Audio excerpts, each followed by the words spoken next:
خطبہ نمبر 62۔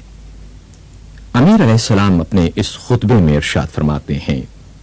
اللہ کے بندو، اللہ سے ڈرو اور موت سے پہلے اپنے اعمال کا ذخیرہ فراہم کر لو اور دنیا کی فانی چیزیں دے کر باقی رہنے والی چیزیں خرید لو، چلنے کا سامان کرو کیونکہ تمہیں تیزی سے لے جایا جا رہا ہے، اور موت کے لیے آمادہ ہو جاؤ کہ وہ تمہارے سروں پر منڈلا رہی ہے۔ تمہیں ایسے لوگ ہونا چاہیے جنہیں پکارا گیا تو وہ جاگ اٹھے، اور یہ جان لینے پر کہ دنیا ان کا گھر نہیں ہے اسے آخرت سے بدل لیا ہو، اس لیے کہ اللہ نے تمہیں بیکار پیدا نہیں کیا اور نہ اس نے تمہیں بے قید و بند چھوڑ دیا ہے۔ موت تمہاری راہ میں حائل ہے، اس کے آتے ہی تمہارے لیے جنت ہے یا دوزخ ہے۔ وہ مدت حیات جسے ہر گزرنے والا لحظہ کم کر رہا ہو اور ہر ساعت اس کی عمارت کو ڈھا رہی ہو، کم ہی سمجھی جانے کے لائق ہے۔ اور وہ مسافر جسے ہر نیا دن اور ہر نئی رات لگاتار کھینچے لیے جا رہے ہوں، اس کا منزل تک پہنچنا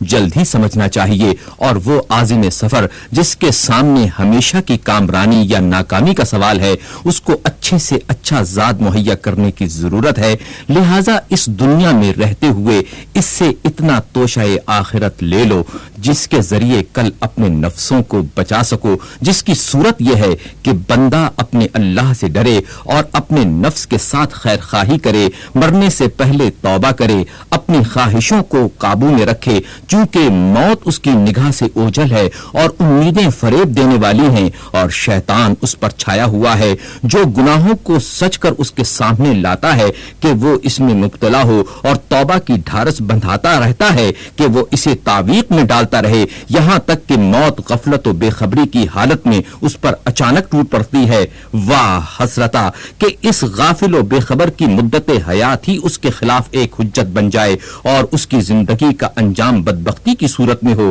ہم اللہ سبحانہ سے سوال کرتے ہیں کہ وہ ہمیں اور تمہیں ایسا کر دے کہ دنیا کی نعمتیں سرکش و متمرد نہ بنا سکیں، اور کسی منزل پر اطاعت پروردگار سے درماندہ و عاجز نہ ہوں، اور مرنے کے بعد نہ شرمساری اٹھانا پڑے اور نہ رنج و غم سہنا پڑے۔